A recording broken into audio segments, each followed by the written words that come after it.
বেশি হলে ক্ষতি কি? এক পলকের একটু দেখা আরো একটু বেশি হলে ক্ষতি কি? যদি কাটে প্রহর পাশে বসে মনের দুটো কথা বলে ক্ষতি কি? এক পলকের একটু দেখা আরো একটু বেশি হলে ক্ষতি কি?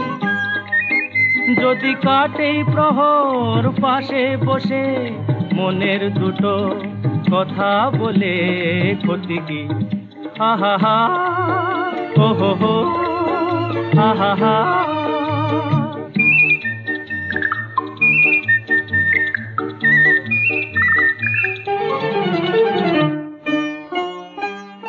মিষ্টি হাসির দুষ্টুমিতে ভালোই লাগে সাড়া দিতে, ওগো সাড়া দিতে।